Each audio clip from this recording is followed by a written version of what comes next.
And meron ako ditong malagkit. Hinugasan ko na ito. Ilalagay ko na itong gata. Ito yung pangalawang piga. Medyo malabnaw. Maglalagay din ako ng konting asin. And isasain ko muna ito.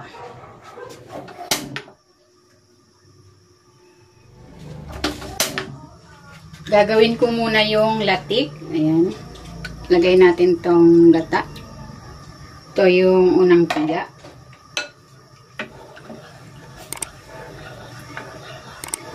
Pakuluin muna natin ito.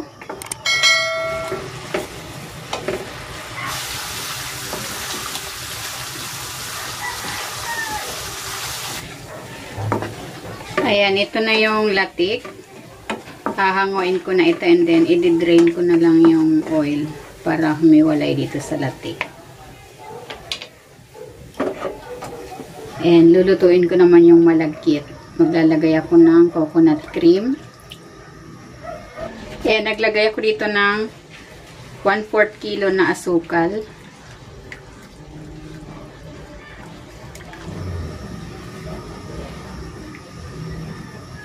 At maglalagay din ako ng buko pandan flavoring.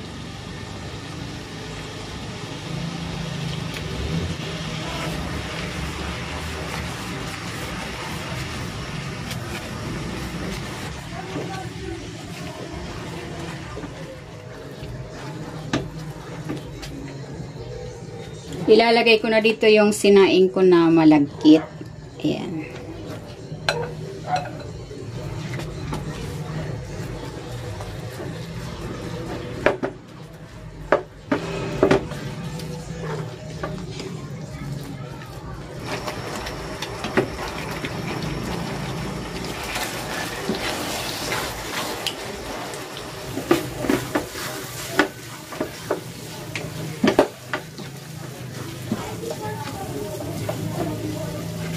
Maglalagay ako dito ng buko meat.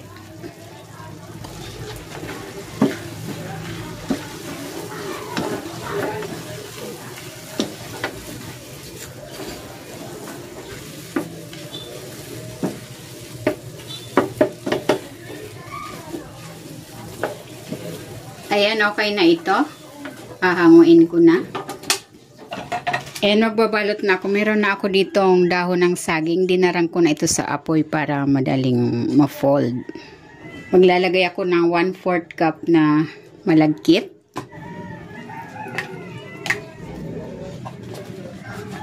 I-roll muna natin.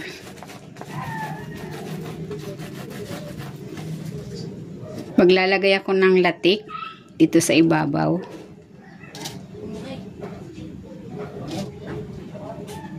Then, babalutin na natin.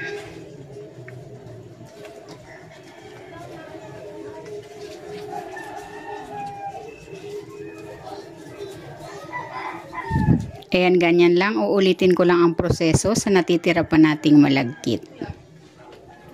Ito na, ready na itong ating buko pandan suman with latik. For this recipe, nakagawa ako ng 18 peraso.